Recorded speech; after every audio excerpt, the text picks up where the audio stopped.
Today's guest has built a brand that's as rebellious as it is refined. And if you've ever stumbled across her Instagram, you've probably thought, damn, I want to go to that wedding. On this week's Behind the Brand episode, I'm interviewing Lindsay Kleidman from Wildflower Events and Design and also Camp Wildflower on how she has built her incredible brand. Hey there, friends. Welcome back to the Power in Purpose podcast. Surprise, I'm back. I know in last week's episode, I told you we were taking a little bit of a break, but I lied. We have one more episode to share with you before we take that little summer hiatus. And I'm so excited for today's Behind the Brand episode. These episodes, these interviews, I have gotten so much feedback of how much you love these interviews. And I just want you to know that I love them as much as you do. And today I have a very special guest, someone that I know very well, that I have had the absolute amazing opportunity to coach and mentor over the years. Lindsay Kleidman is my special guest this week. She is the founder of Wildflower Events and Design, which is a Connecticut and New York-based event planning and design company known for creating celebrations that feel like a punch of personality in the prettiest way possible. Lindsay's events are modern, they are whimsical, and they're also deeply personal. But more than that, they are rooted in feeling just as good as they look. Now, I've had a background glimpse into Lindsay's evolution. As her coach and her mentor, I have watched how her brand and her business has really blossomed and become an industry tastemaker in the wedding industry. And recently, she's expanded her vision for her business with something that's honestly unlike anything else that I have seen in our industry. It's called Camp Wildflower. It's a 4-day vendor retreat experience where connection, creativity, and community actually mean something. There are no panels, there are no slide decks or long-winded talks, there are no pitches from people on stage. It's a lot of fun, a lot of play, and a lot of deep conversation with wedding industry professionals who want to experience an event as good as the ones that they help to produce. And in this episode, Lindsay's going to take us through her journey in starting Wildflower, in building her brand, and some of the big moments, which she calls her holy shit moments, where she feels like her brand really up-leveled. She recently went through a very drastic rebrand, and we talk about that. And one of the big takeaways from today's episode, you'll hear Lindsay say this a few times. She talks about taking big swing. And I want you to keep that in mind as you listen to her inspiring journey. And I want you to think about Lindsay's advice and think about how you can take big swings in your business. Outside of that, Lindsay and I talk about what it takes to build a brand that people really feel. We talk about how motherhood shifted her creative process. The moment she knew it was time for her to burn it all down and rebrand, and what happens when you stop networking and really start connecting. So today's episode is for all my rule breakers out there, all my people who are heart-led creatives, all the wedding pros who are really ready to step into a bolder era of their business and do something differently. You're going to love this episode as much as you've loved all of our Behind the Brand episodes. So without further ado, let me bring in Lindsay. Let's get into our Behind the Brand, the making of Wildflower Events and Design. Lindsay, welcome to the show. Thank you so much for having me, Candice. I'm truly so unbelievably thankful for you having me and all the support you've shown me. So truly, thank you so much. Oh my gosh, I cannot wait to chat with you about your business and all the things that have led you to this stage in your business. You're at an exciting moment in your career and in your life. And I'm just so thrilled that you said yes to be a guest on our Behind the Brand episode. But before we get started, I have a couple of serious questions I need to ask you about the Valley. I know you're watching the Valley. We have to talk I was about like, how fast is it going to be until we jump into Bravo, which is really what this needs to become, is our Bravo podcast. I think maybe you and I should have a side Bravo podcast just for fun. Bravo, effing Bravo. Like, let's do it. Lindsay and I have connected on so many different things, but Bravo is definitely one of those things. And one year she was my secret Santa. And as my gift, she bought me a video from Vicky Gumbelson telling me that I'm the baddest boss bitch and that my people love me. And it was honestly, I could cry just thinking about how amazing it was. Then you got me the behind this in the Sir parking lot. So honestly, the feelings are mutual and Yes. it's our love language to each other. Yeah, we were actually Secret Santas of each other, and I had bought Lindsay a fun sweatshirt that was like, I'd rather be in the back alley of Sir right now. Big That's fan where of I'm in. friends. That's where I'm envisioning us right now. Our In the safe back, space. yeah, in the back alley at Sir, just like Yes. ripping cigs and hating our life. Exactly. Talking some shit. We couldn't be farther from the back alley at Sir right now, I have to be honest. Totally. Yeah, we're definitely not there, but I really so I just want your overall opinion on the Valley right now. Do you how are you loving this season of the show?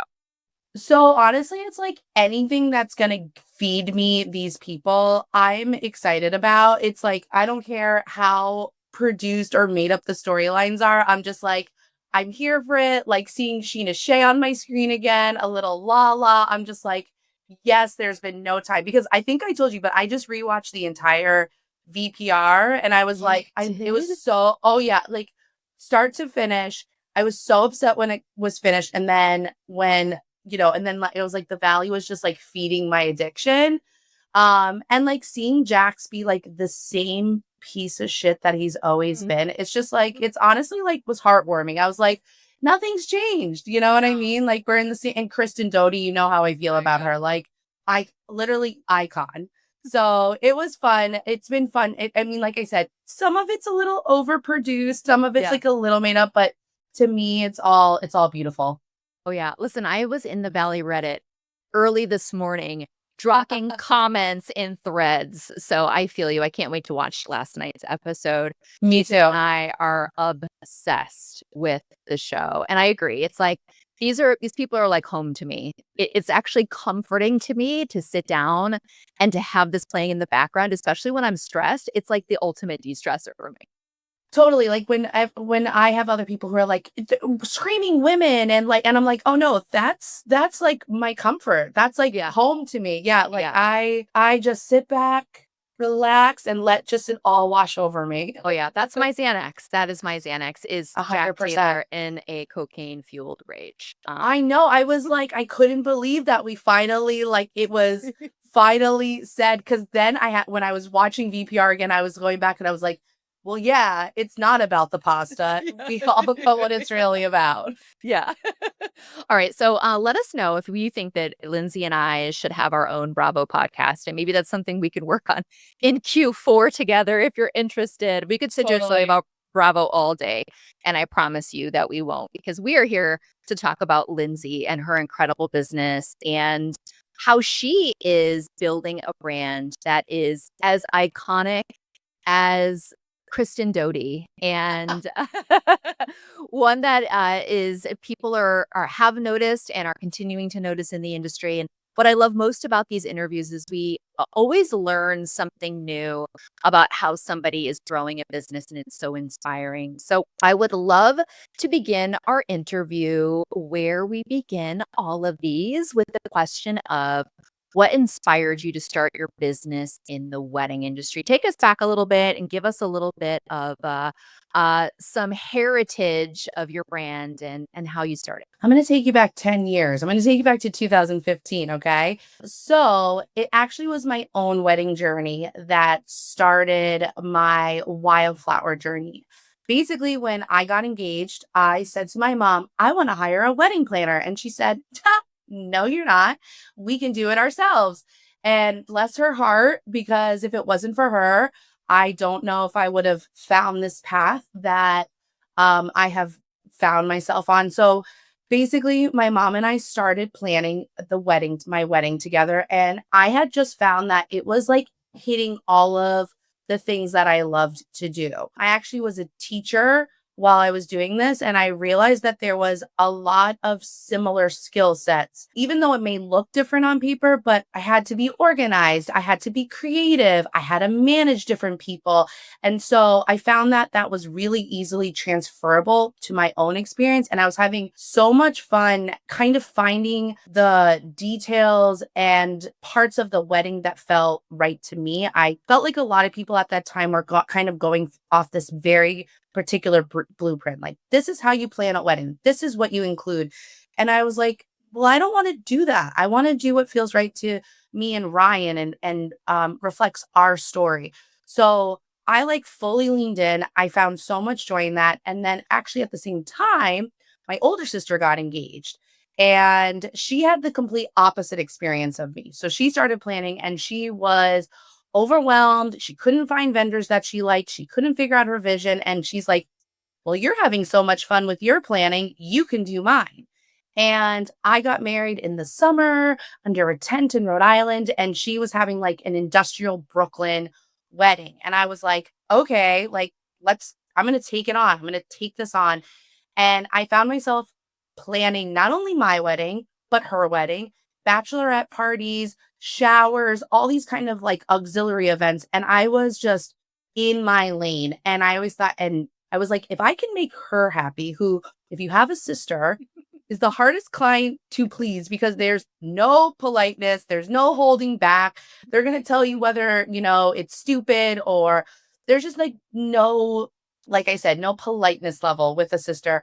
So I found that when I started presenting her ideas and finding vendors and going on these meetings with her, like her floral meeting and her venue walkthrough, she felt more calm. She felt like she was supported. And I just thought, wow, like maybe there's more to this here. And so after that, after we both got married in 2016, I joke that 2017 turned into my internship year because all my friends started getting married. And again, they were like, you had so much fun. Your wedding was so different. It really spoke to who you and Ryan were. Help me do things. So I started finding vendors for them or helping them with design. And I really just found so much joy in that. And kind of on the flip, as I was not finding joy in my real job, I again was like, maybe there's something to this beyond just helping friends and, doing little dinner parties here and there. So I started to explore that. Oh my God, it's a tale as old as time, and I never ever get tired of hearing it. In fact, I get a little upset with sometimes when wedding vendors or especially planners are like, "Oh, a bride planned her wedding and now she thinks she can be a wedding planner." And Totally. well, actually, yes, that is pretty much how most people get into this kind of work is that you experience it as the customer first and it ignites something in you. I think it's so wonderful. And it's an important part of your journey. Totally. And again, like I mentioned, I was teaching and I wasn't happy in my job. And Yeah. I really found that I was a person who, I was like, I can't do this for 30 years. Yeah. I was already kind of looking for an out. And I remember being like, do I want to go? Culinary was something I maybe had wanted to explore. I kept everything that I wanted to maybe explore was something in hospitality. I realized that it was like working with people who had a passion, who wanted an experience. And like you said, when I had my own wedding, it just ignited something in me. And in my pretend world, I always said I wanted to be a Broadway director and create these like immersive worlds and with like music. And it's you actually an analogy I use when in my inquiry call, when I explain to my potential clients, like, I am your one night Broadway director. And, Yeah. we hire your orchestra and the costume designers and all that. But really, like, that's what I got finally a sense to do is like, I created this world. I got to think about the music and what people were wearing and what linens and all of this, these details that were, but this time it was reflective of me. And I Right. thought, why can't other people have this experience? Why do Yeah. people feel like they have to kind of follow this lockstep of this is what a wedding looks like and this is what I have to do? And I thought, but why? That it just it didn't make sense to me. And I thought, maybe I'm the one to bring it to the masses, you know? You're gonna be the change we need. Exactly. And look where we are now. I love that. Take me back to your first wedding, and I don't mean your Okay. wedding, your sister's wedding, or your friend's wedding. Yes. I mean the first wedding that somebody literally gave you money for. A stranger was like, "Hell yeah, I want this girl planning my wedding." Take us back to that. What was it like? So that was 2019. It's funny, I was thinking about how much they paid for that, and I was like, did I actually pay them to hire me? Like, what did that even look like? But it was myself and one other person working the wedding, which is so funny because now I probably have 5 to 6 coordinators with me on a wedding. It was at a country club in Connecticut. It was around 80 people. And I remember getting these opportunities for like little design moments. So like I bought, remember those hedge walls that were like everywhere for like 2 or 3 years? Like somehow she wanted this, it was a cheese board wall that was her seating chart. And I remember like trying to find this hedge wall, thinking, oh, I'm going to keep this in my own inventory. A lot of lessons I've learned about buying things. And I'm like, will I ever actually use this again? But having these moments where I got to infuse a little bit of a design and I was like, "Oh my gosh, this is so fun." But it actually went pretty well considering it was our first one. I remember the biggest takeaway from this wedding was dad of the groom got hammered. Like actually to a point where I like don't know if I've ever experienced someone so drunk at a wedding before Wow.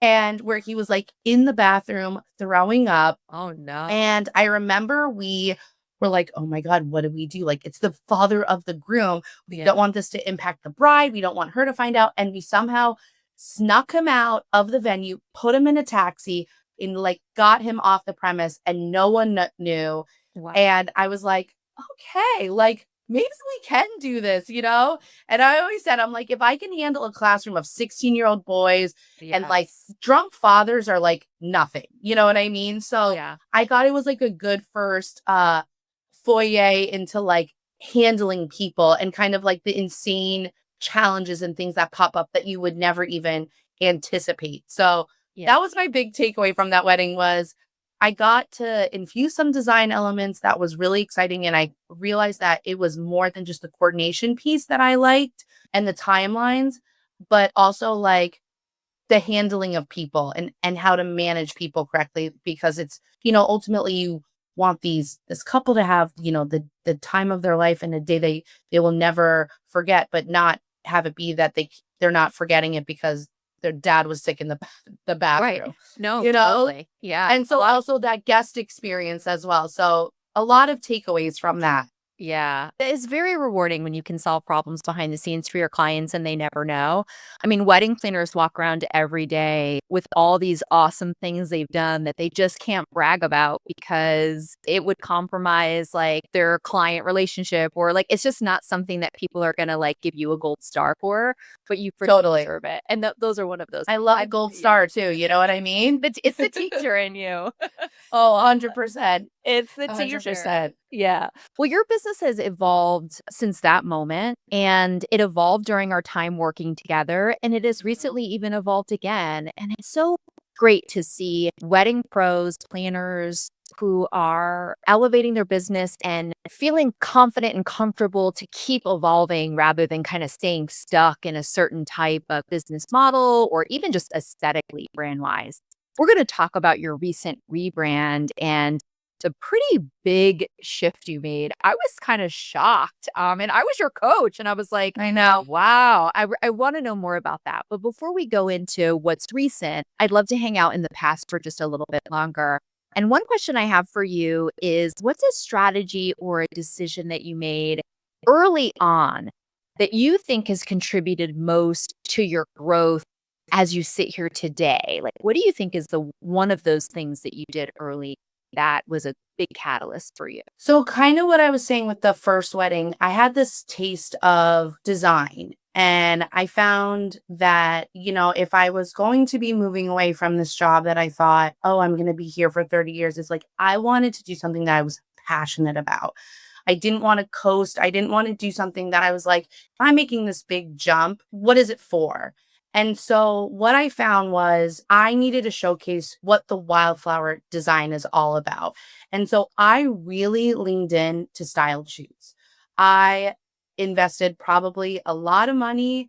I did a lot of Anthropology returns and Amazon returns, Crate and Barrel. And I just, She this was before you I might be had like, blacklisted. You might be I blacklisted know, from a couple of stores. don't tag those people. This was before I had relationships with rental companies. So I was just scrappy, but I was intentional. I wanted to show people what it was to have a wildflower design. So I went out and I made connections with vendors. I stalked people on Instagram to find real models because I wanted to have that authentic love on camera and not have it feel like two models who didn't know each other. So I really leaned into styled shoots because I felt like people weren't hiring me for design yet, right? They were going to hire me for coordination. I was new on the scene. And so in order to get people to hire me for design, I needed to put that out there and show was what I was all about and how I was different from, this sea of other Connecticut, New York, New England planners who again were kind of producing, at least again, back in the day in 2019-ish, were kind of showing the same thing over and over again. Yeah. And to me, I was like, I love color. I love texture. I want these like layered experiences. And I want to be able to show that. So then maybe I can generate my ideal client. They can find me versus me trying to convince people just by word of mouth. I needed to like Yep. kind of put my money where my mouth was and say like, here it was. So my first, I want to first 5 rows of Instagram are honestly all like styled shoots that I curated. And I was able to like that first 2019 wedding. I think a lot of their ability to trust me and do some design was because they kind of saw what I was able to do. And actually that florist that I worked on that first wedding with was the florist I had my first styled shoot with.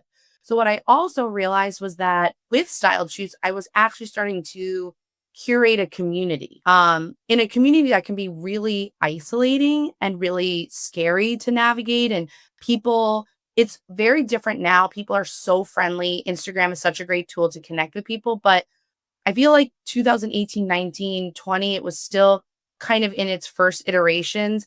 So it really just helped me form real relationships that I was able to then kind of partner with and start to bring along with me on the journey.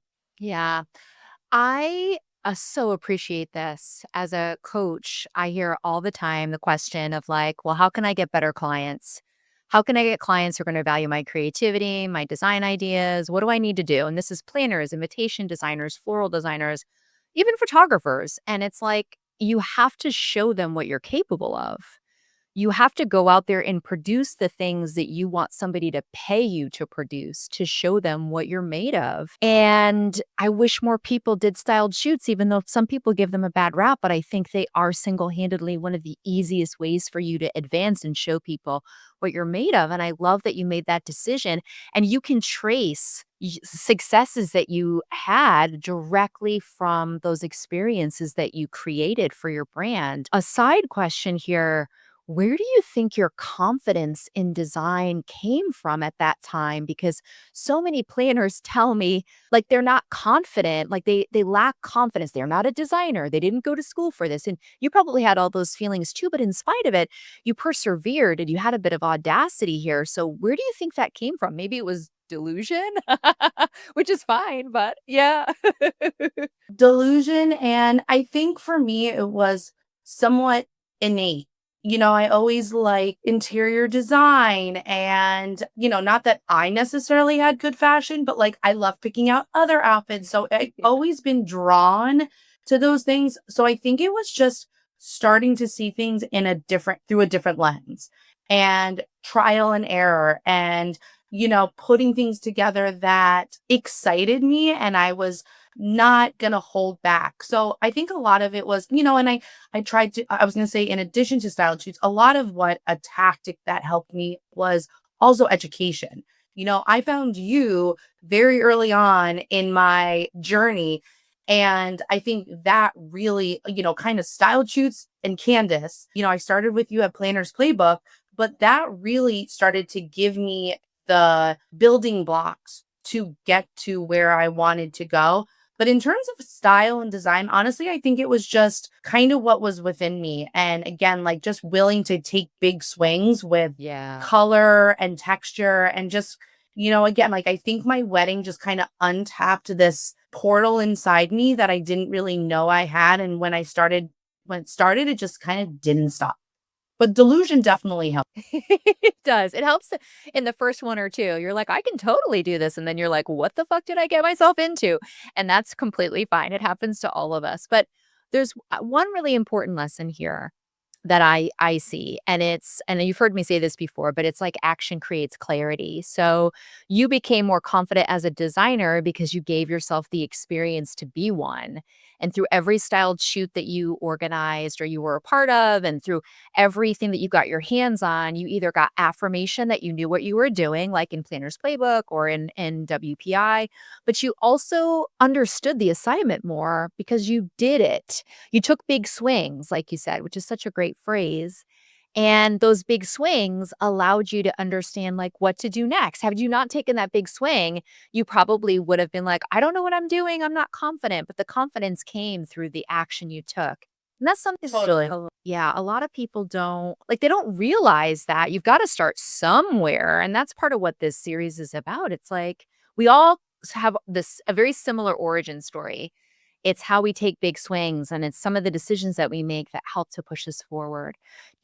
Could you pinpoint maybe a moment in your career where you felt like your brand had finally made it in the industry? Like, when you look back, maybe even to yesterday, maybe that day was yesterday, I don't know, but, was there ever a moment where you're like, "Holy shit, like, I think I'm making it." So it's so funny you say that because I don't think I've made it. Other than when Candice asked me to be on her podcast, I was like, okay, done. Close up shop. It's not getting better than this. But I think if I have the mindset of I made it, that my hustle mentality, I don't want to lose that. I think that it's really pushed me.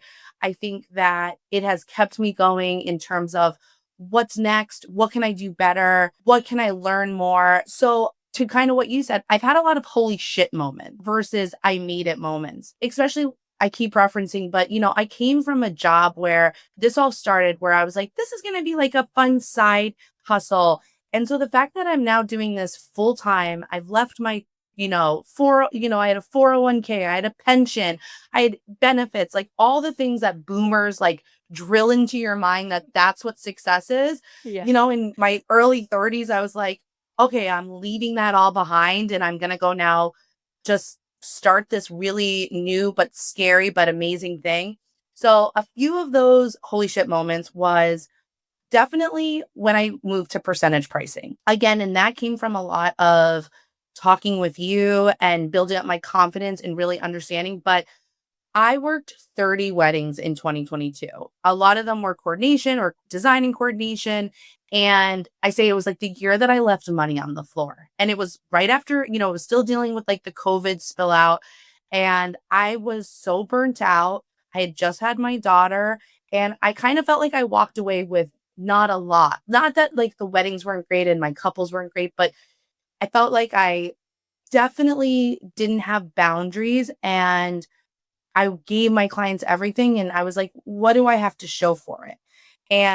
But in your hot seat, I remember like bitching one day and it was like band came in for 4 hours and made like triple the amount that I did. And I was like, I worked not only a year and a half on this wedding, but then, a 16-hour day. And I'm walking with it's funny now, and I'm not saying it's not a lot of money, but I probably walked with like $7,500 on a $250,000 wedding. And I'm like, what am I doing? So when I booked my first percentage and then didn't have to justify it, and the client was just like, yeah, okay, that totally makes sense. And then actually made money off of it, I was like, Mhm. whoa, this is really cool. Yeah. And I can't believe, I can't believe I hadn't done it sooner. So Mhm. that was definitely a holy shit moment.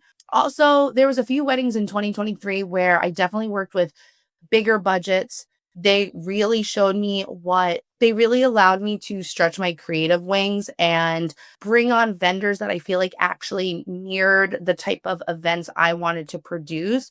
So I thought that was really exciting because it finally allowed me to really show like the full scope of what I was able to offer. And also just like when I had my daughter, I realized that I needed to start to establish boundaries because before I had my daughter, I was just working nonstop. I worked from, 8 a.m. to 11 p.m. with Bravo on in the background on my couch.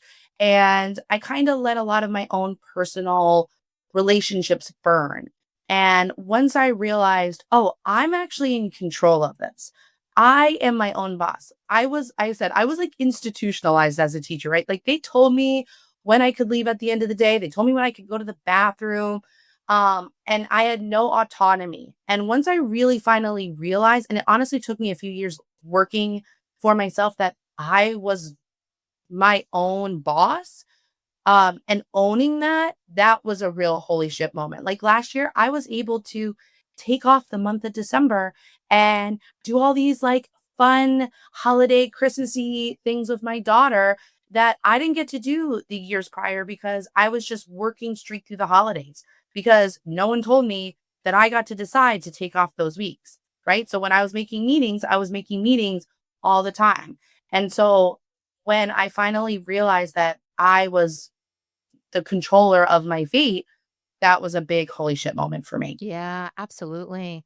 There's nothing sweeter than being paid a lot of money to do the job that you love and for somebody to fully trust in that and to have that moment where a big client says yes without hesitation and you realize, wow, it is that easy. I remember listening to a podcast episode or something, and the speaker said the difference between somebody who charges, $10,000 and $100,000 is just a zero. That's the difference. And there's a confidence in what $100,000 gives you versus 10,000. And when you recognize that really the difference between somebody who's being paid more than you is just they're asking for it. It's not that they're more talented than you. It's not that they have some secret you don't have, but it's just that they've asked for it and they've figured out how to how to ask for it to get people to say yes.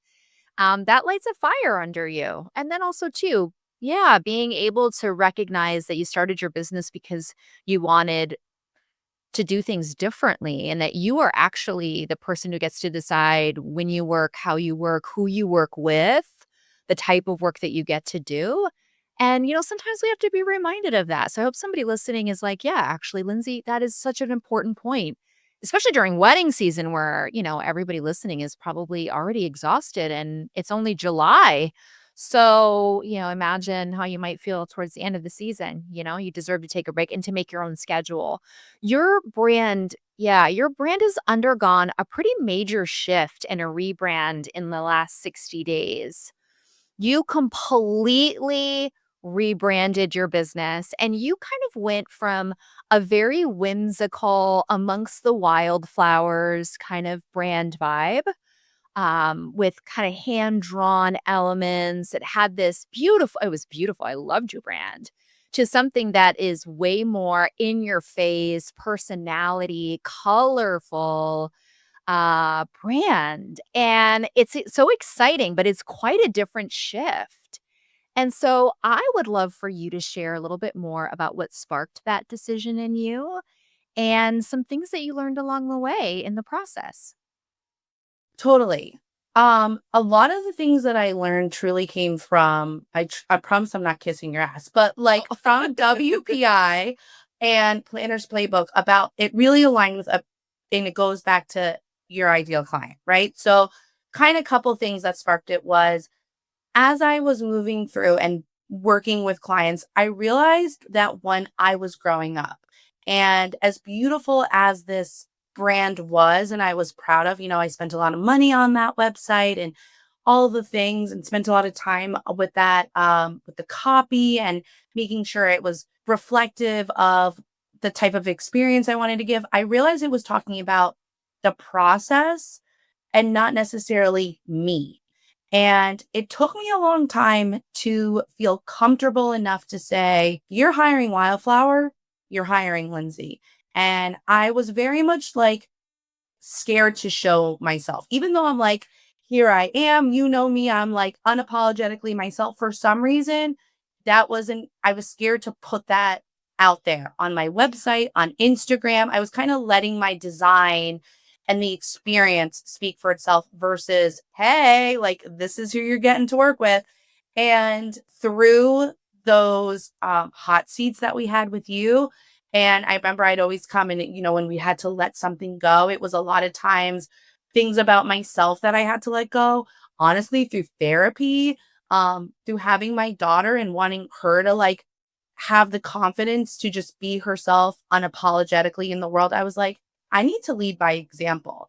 And when people work with Wildflower, you're working with Lindsay. I always say, I'm like, part of what makes Wildflower difference is me and in what I bring to the table for you. And if they're not getting that off the bat, then I might be, leaving money on the table, missing out on my ideal clients. And so I realized I needed to realign because again, I wasn't booking as beautiful as the weddings that I was getting to book and as great as some of my couples were. I didn't feel like they were really like hitting my heartstrings of the type of weddings I wanted to do. As much as I love a whimsical soft wedding, and I never want to say like I wouldn't do that because I've definitely done that this year, but I wanted something loud. I wanted bright. I wanted color. And I was honestly watching some of my colleagues get that. And I was like, why aren't I getting that? And then I clicked on my website and I was like, oh, that's why. Yeah. It's because I'm giving soft. It's because I'm giving, and I'm all about a little whimsy, but I didn't want that to be my entire brand. So I realized that I needed to put myself out there. I needed to show people this is who Lindsay is. Because when you get me on my inquiry call, I always say, I give them the energy. I want them to know off the gate that this is who you're working with. This is who's going to be with you through the process. And this is who is showing up on your wedding day. And I am excited. I'm your hype person. I am your confidant. I always joke, I'm going to be in a throuple with you because that's how close we're going to get. And I realized that that wasn't in my marketing and it wasn't on my website. And whether it is because, I'm mid-ish 30s now and I'm just now finally really comfortable with who I am, and I don't feel ashamed or about that. I'm like, I got to put that out there. People have to see this is who they're getting. And I wanted my brand and the colors and the patterns and the layers really reflect that. So Yeah. I just kind of went for it and I found a web designer who matched my energy. She's a little younger. So I also felt like that was really helpful because obviously, my clientele is getting it younger and not, necessarily We in need my Gen age Zers. bracket. We Yeah. need Gen Zers on the team to help us millennials figure out how to not be millennial. Exactly. Keep me young, girl. You know what I mean? Like, so that was really helpful. And also like not using the same person that everyone was using Sure. in Mm. Connecticut and New York. So I wanted to stand out. And she really helped me find my voice and also find, it's funny because my website now is like stripes and flowers and bright colors. And it's funny, if you go in my closet or look in my interior of my house, it's stripes and flowers. And I'm like, Yeah.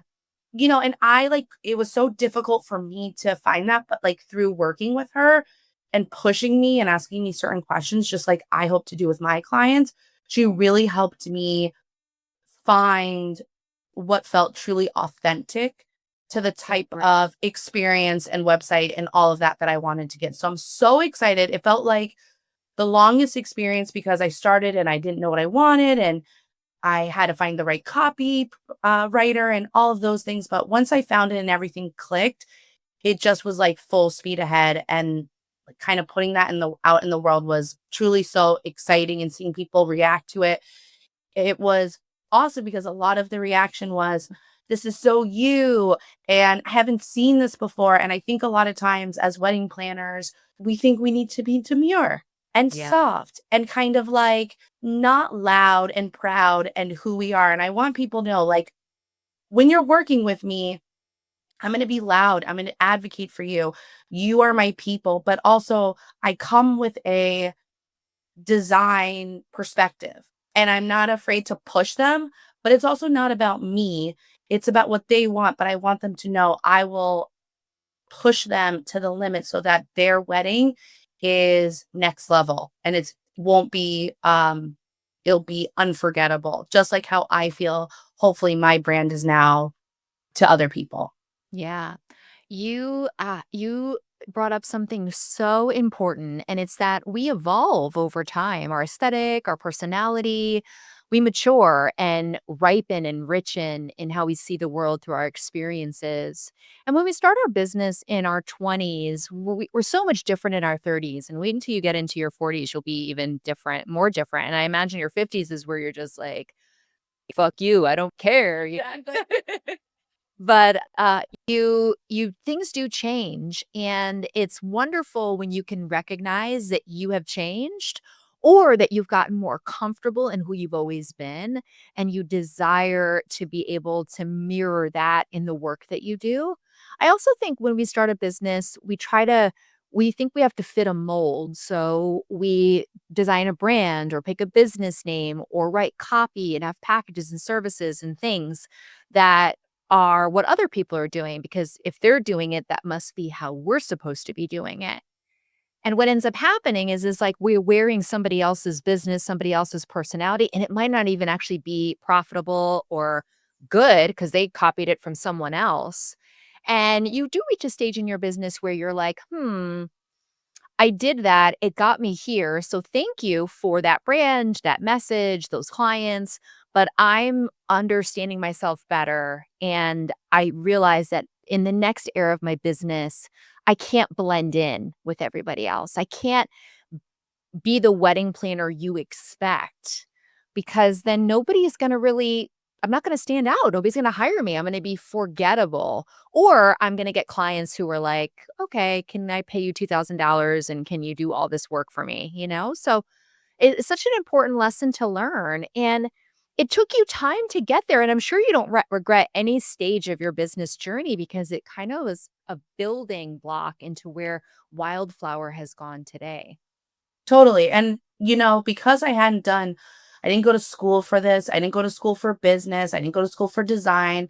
It was like the hard knocks, like Yeah. I needed to go out there. I needed trial and error. I need a lot of where I am today is because I went through other things and was like, oh, I don't want to do that. Right. I only do full weddings and weekends now because I realized I didn't like feeling like a factory. I didn't Right. like doing 30 weddings in a year. Partly, one, I had my daughter and I was like, oh, I'd like to see you grow up and not work every weekend. And I also wanted to have a deeper connection and relationship with my couples. And I was like, how can I give that to them and also ask for more money if I'm spreading myself so thin? How am I actually going to have meetings with you? How am I going to give you a full experience and not feel burnt out with design ideas if I have, 30 other couples to service? So I started to, after 2022, I did 16 weddings in 2023.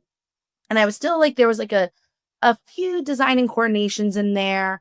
I realized I was like, I'm not going to do a wedding that doesn't have like my design in there.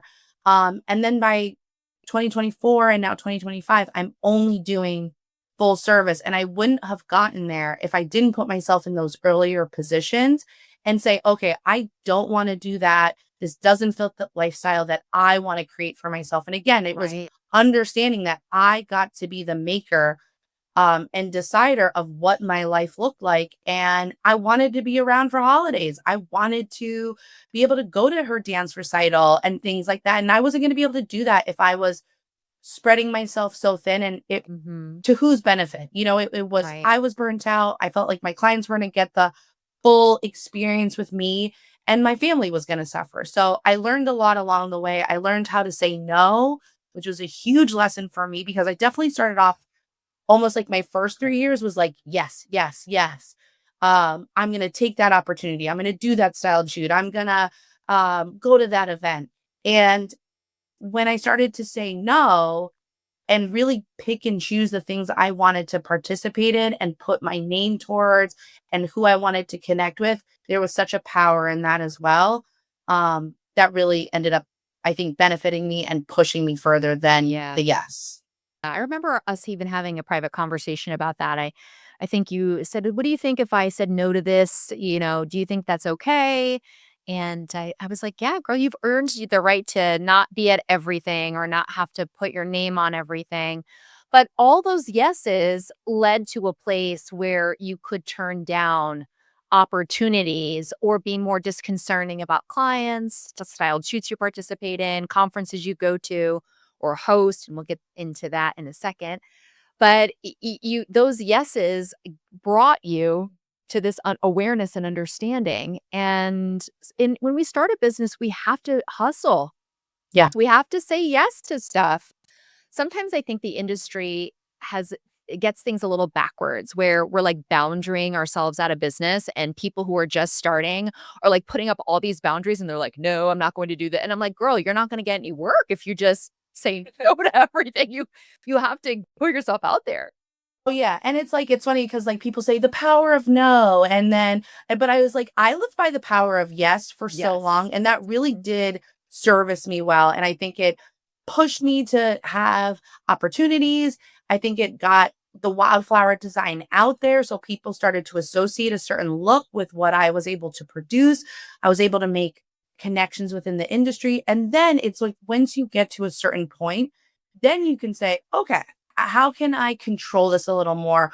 What do I really want to be connected to?" I found that like if I was doing a styled shoot, I didn't necessarily want to partner with someone because I wanted to be the sole decider. And I found, I'm like, maybe I don't need to do this because I don't need this person to particularly prop me up. Like maybe I'm there already and I just kind of had to own a lot of that more. So yeah, I think that there's definitely a power to yes. When you first start out, it helps you hustle, it helps you make those connections, but eventually you can start to put up those boundaries, but you don't do it too soon because you're going to miss out on things that are going to get you to a certain stage. Yeah, I definitely agree. You have to be disconcerting, but don't turn down opportunities that will get you to the next era of your business. And this is a great tee up in talking about Camp Wildflower. So, not only have you completely rebranded and changed the messaging of your entire business and your marketing, you've gone from being more demure, more whimsical, and softer into being bold and aesthetic driven and louder, but not loud in a bad way, like loud in the best way possible. And you've also launched this experience for the wedding industry to come together called Camp Wildflower. And that was really audacious and super bold of you to do. And I would love for you to share a little bit more. Well, first, just tell us what Camp Wildflower is. And then I have some questions to ask you about how it came about. Awesome. So, camp is a creative retreat for event and wedding pros, and really just a chance to disconnect from the world around you. It's not your typical networking event. I don't want to hear how is your season going, even though we might get into that on a deeper level. But it's really a chance for people to kind of reconnect with your inner child, to be creative, to get some self care, to make real, deep, meaningful connections with a community that can, in a job, in an industry that can feel very lonely and isolating. And I felt like to kind of go back a little bit, I was going to a lot of networking events in 2023 and 2024. I was like, I want to expand my circle. I want to put myself out there, which was all great. But what I found is I was basically going to the same event in a different outfit, in a Yep. different theme, and it was the same questions being asked. It was like, little cheese cubes, and how's your season going? Oh, how many weddings do you have? And I was like, if I have to small talk one more person, I'm gonna kill myself. Like it's just not fun. And then I get in my car and I'm like, what weird thing did I bring up? Because I'm sure wanted to trauma bond with someone. And they're like, who are you again?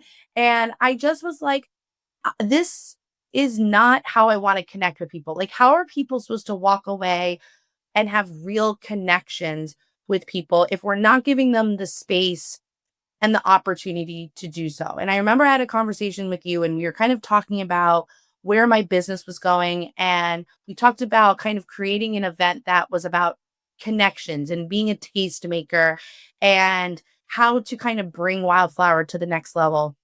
And fast or rewind to the winter of 2024, I was in the Catskills. I had just done a venue tour and I left, and there was this super cool venue that literally reminded me of camp as a kid. And I was a big camp kid. That was like what I did every summer from probably the age of 5 to 18. I was a camper, I was a CIT counselor, lifeguard, the whole thing. It was such a part of my own history. And I remember getting so much freedom in camp. I had my first love at camp. I have real friendships that I still have to this day from camp. I was able to explore these like creative sides to myself, whether it was through arts and crafts or, a show that we did. And as I'm driving home in the snow, thinking about camp, and like I said, like I kind of pretend I'm like a Broadway director. So I started like creating all these like worlds in my head. And I'm like, why can't we do this for us? And, I was still kind of twinkling in the worlds of styled shoots. And I thought, styled shoots often you're creating these beautiful moments, but you never get to live in them. We're always there to photograph them and design them. But like, when do we as wedding pros actually get to experience it themselves? So I was like, all right, to hell with styled shoots. I'm done. I kind of finally owned the fact that I was getting the clients that I could show my design through their weddings. I didn't have to curate them anymore.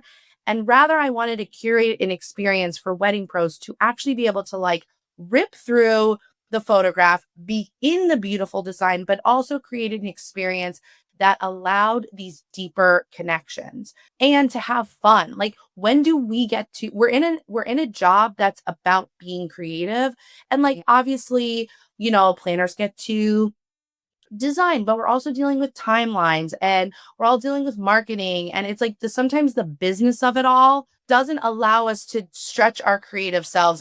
And photographers and videographers, like their jobs are literally to create art. And as much as they are, I'm sure they're also being inundated with, oh my gosh, I have to post on Instagram and all the, like I said, all the business parts of our job, I think sometimes overcrowd the fun part of it. And so I wanted to kind of give everyone the opportunity to find their inner child again and really get to have fun. When do people just get to have fun, be silly? I always say like when I'm at a wedding, like I'm watching the dance party and I'm maybe like moving on the side, but like I'm like, when do I get to dance? When do I get to go full out? And so I wanted to give wedding pros that opportunity just to let loose, have fun, get to experience the beauty themselves. And that can then beautifully translate into the real world when we're finding our vendors. Then we get to work with real friends. And how fun is that? That we get to then do something that we love together with people we love. So that was kind of the goal in all of this, was to create the space for people to have fun and make real meaningful connections. Well, when you pitched this idea to me, I was like, this is a gold mine. And I don't mean like Lindsay's printing money off of this experience, but I mean, Not yet, hopefully. not yet. And when she starts, we'll definitely have her back to talk about that. Yeah. But it was an idea that I don't think too many people have considered. And as wedding pros, I mean, wedding weekends are like going to camp. I used to tell my clients all the time when we were planning a wedding weekend, I'm like, this is going to be so special that you're curating an entire weekend experience. It's going to be like your guests are coming together and going to camp and making friends, lifelong friends they've never met before. It's just an amazing experience. But when do we ever really get to experience that minus the education overload? So people do it, but they do it and you're in this, room listening to somebody talk, and there's slide decks and there's, mixers, and there's like all these things that are great. Don't get me wrong, absolutely Totally. great. But what if we removed the big education piece out of it and we focused on fun and on play? There's actually a great book on play. It's called Play, and it talks about how as adults we lose a sense of curiosity, of playfulness, obviously, because we have bills to pay and, like, taxes to pay and, like, all this crazy shit we gotta do. So we lose what we had as a child, which is just the freedom to imagine and to play. But play is, like, such an integral part of continuing to develop as a human, and it's essential in, like, regulating your nervous system and learning how to have relationships and being inspired, and I love that really the mission behind camp is for fun, like, for the sake of it, for no agenda outside of playing and having fun. And also, like what you said, is that there's not necessarily like how to market to Gen Z, right? And Right. like these educational moments, but there's time curated in camp for, we gather around a bonfire. I had this for when we did winter camp. One of the first things we did the first night was called bitchin' and bonfires because I'm a New Yorker. I like to get negative sometimes. And I'm like, okay, in order for the positive to come in, we got to like rid ourselves of the bad. And so we all wrote down like horror stories from the past year and we burned it in the bonfire. But as we were doing that, we were sharing and we were learning from each other. And we were saying, oh, I'm never going to do that. So even though there wasn't formal education, there was this natural occurrence that happened where we learned from each other and we were able to say, oh, I've dealt with that before, or oh, how, like, when that happened, what did you do? And so it wasn't like, here's the topic and we're going to talk about this. It was giving us the actual space to do that in a natural, authentic way versus here's the topic, here's the slide deck, and like here's a breakout group. And not to say that there is not value in that, but I think that there are way more qualified people to do that. And there's those spaces are taken up and they're doing a great job. I wanted to bring something different. I wanted it, like you said, I wanted it to feel fun. You know how I love skincare and spa. So I wanted there to be an element of self-care and giving you, I always feel like when I've gone to things, I'm like, they say there's going to be free time, but like, where's the free time? Right. And so I also wanted people just to like be able to relax.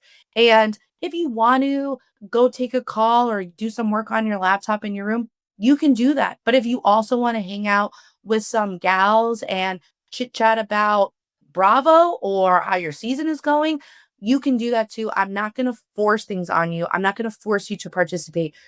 You participate in what you want. You come as you are. There's Yes. no dress, the one dress code we had was there was a PJ party, but it was like, you want to wear flannels, you want to wear an oversized shirt, you want to wear silky PJs with a fun print. You do you, girl. Like we wanted you to be comfy. I am someone I'm a lady of leisure, like I like to be comfy.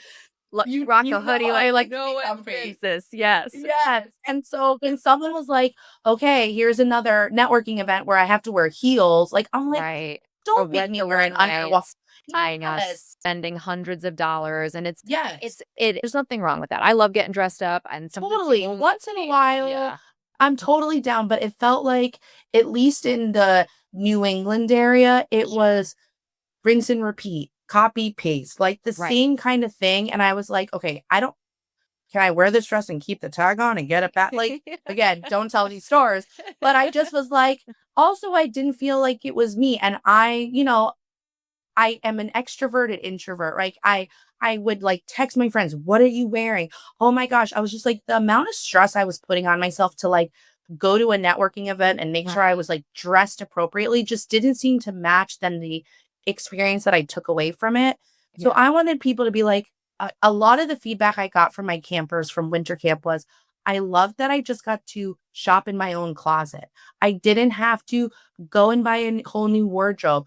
It was flannels and comfy, sweatpants, and the activities matched that, so they really could just not worry about this part. It was like the inside, it was the connection, it was the fun that they were going to have to look forward to versus I have to buy this dress, I have to buy these shoes, and again, like that's a lot to do with me and what is important to me. So I really wanted to push that onto people and make it feel like, come as you are. This is not about, like being the hottest chick in the room, even though there were some girls who showed up camper chic and it was so fun to see. But There was For something them. just That's yeah, perfect. Exactly. it was so fun to see, but it was also like, that's not what this is about. Mhm. It was just Yeah. about, like, showing up, being open, making new friends, and, like, so many of the girls left the first winter camp, and they're now, like, doing lunch.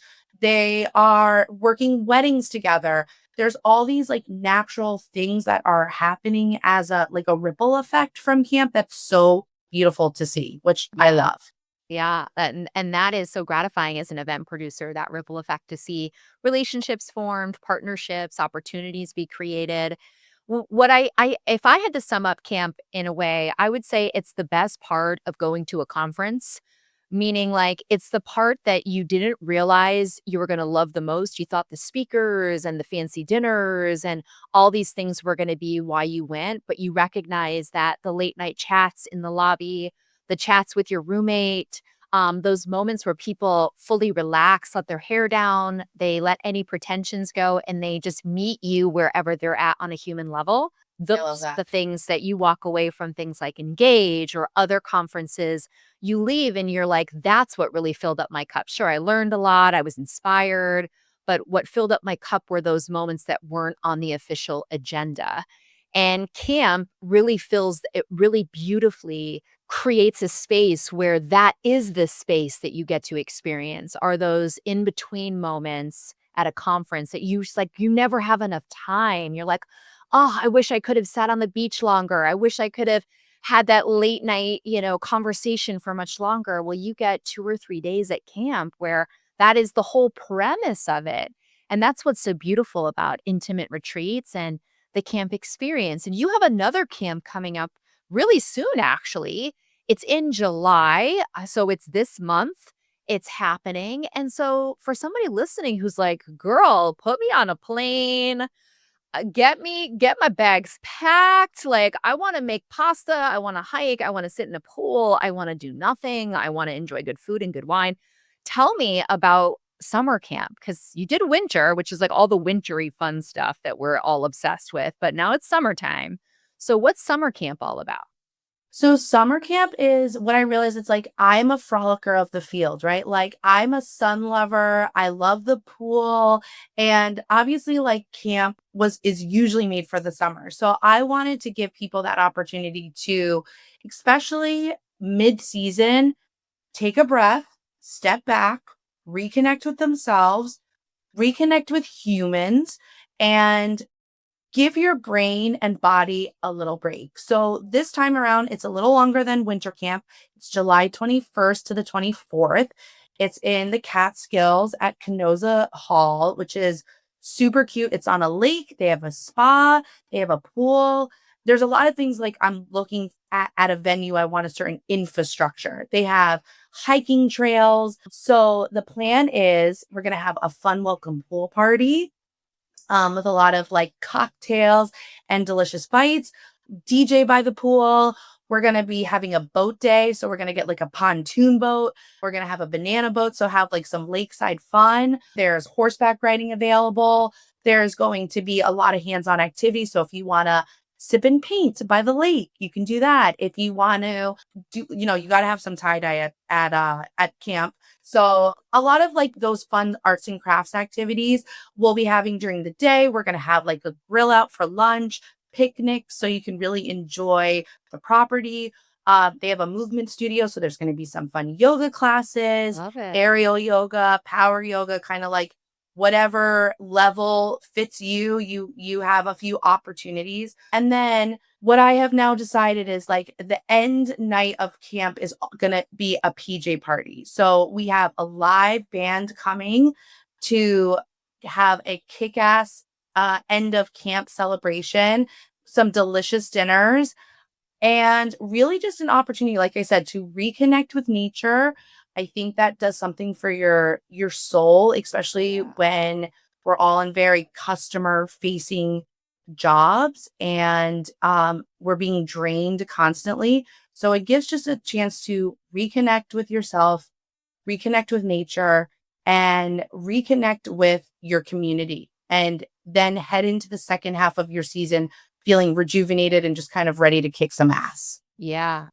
You don't have to be from New England to come to camp, so this is open to anybody, and I think something that you should know about the people who come to camp is Lindsay attracts people like Lindsay. So, like, previous campers are people just like Lindsay. They're people who are fun, who are, family-oriented, heart-centered, maybe love a little bit of Bravo, who don't take things so seriously, but who are also very driven and have really established amazing businesses, and they are just like you. They want even mid-season to be able to be like, "I'm putting my out of office on, and I am going to a business event where I can pour into myself, meet new people, have experiences that will make me a better photographer, a better florist, a better planner."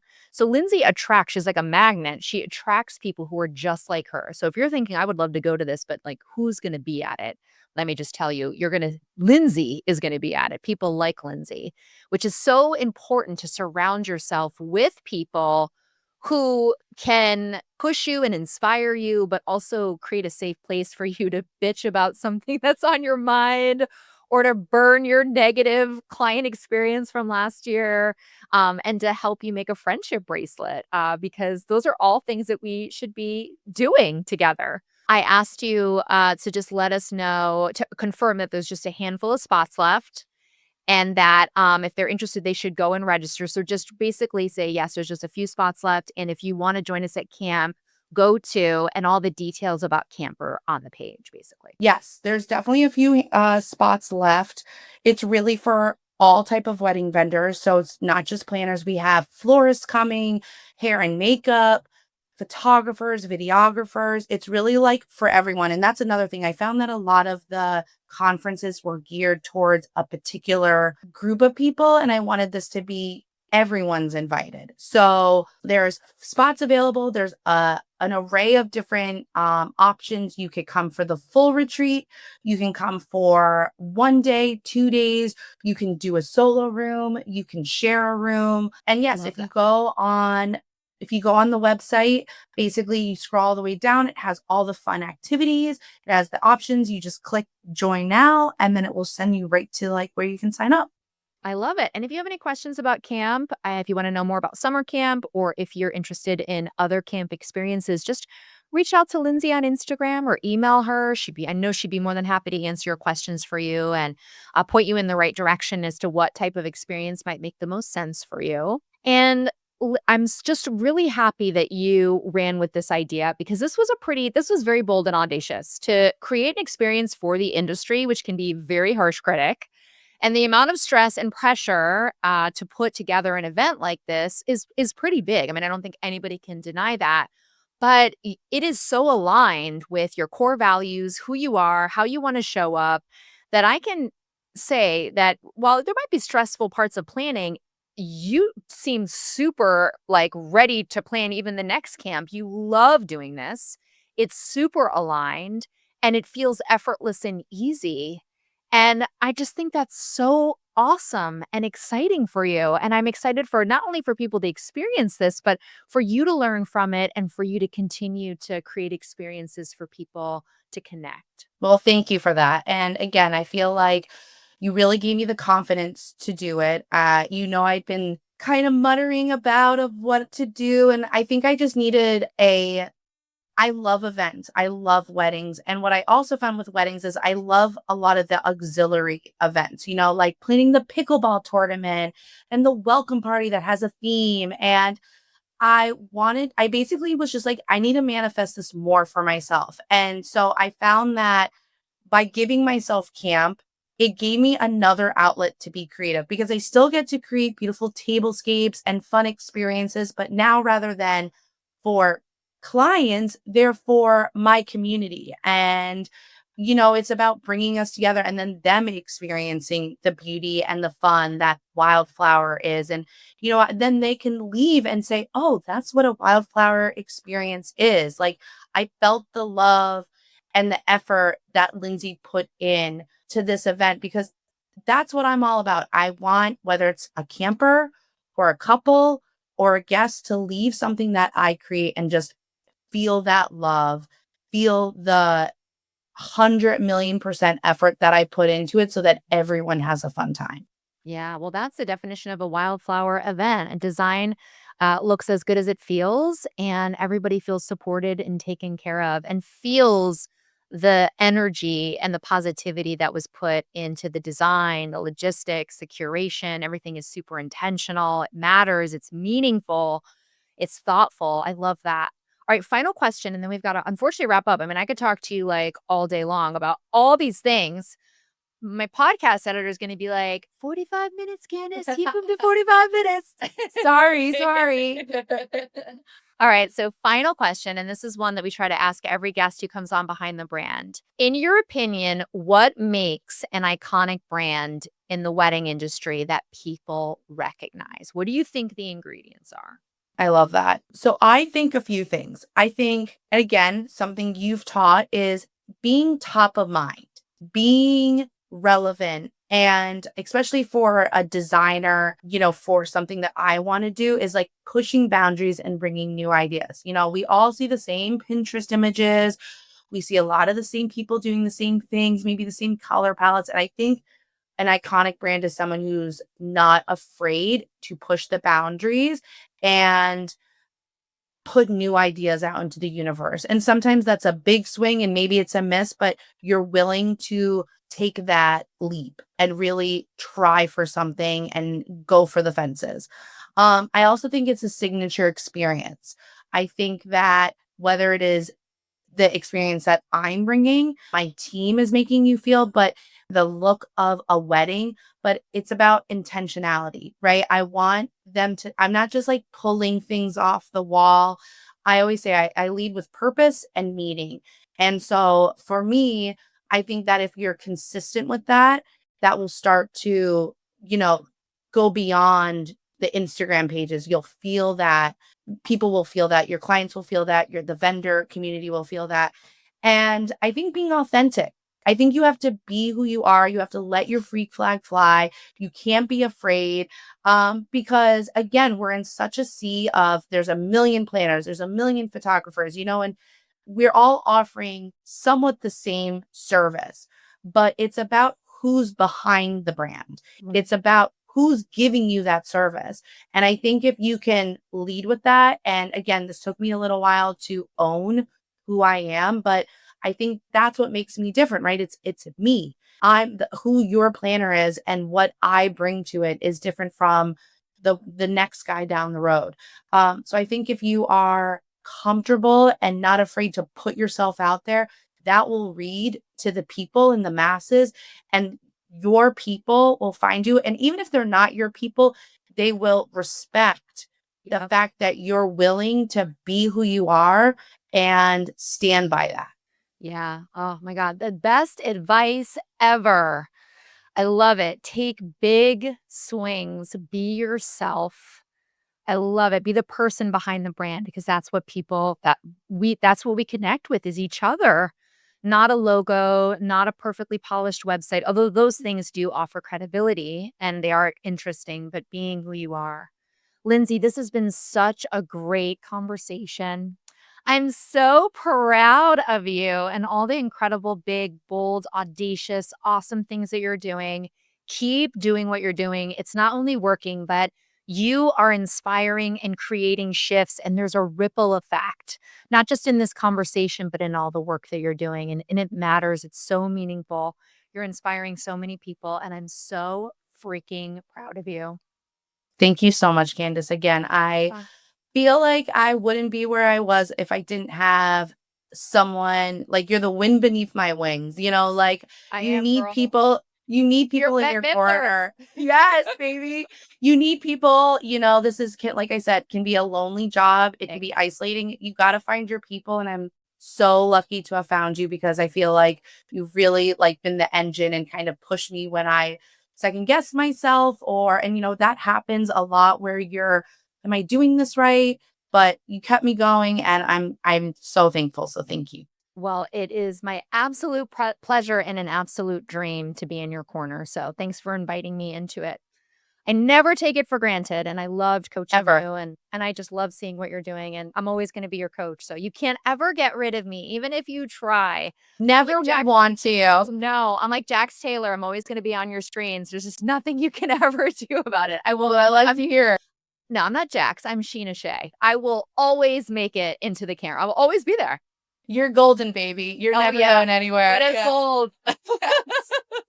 All right, and on that note, Lindsay, thank you so much for your time today. It was so great to hear your story, and I know people are leaving inspired, but also feeling deeply seen and understood because their journeys and they're probably feeling some of the same things that you've gone through in your business.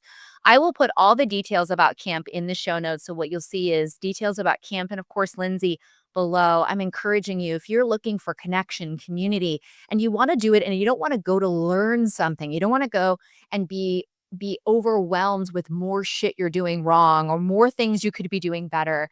But instead, you want your cup to be filled and you want the best kind of connection. I'm going to encourage you to check out camp, all listed in the show notes and, of course, on our blog. Lindsay, thank you so much. Friends, thanks for listening to today's episode.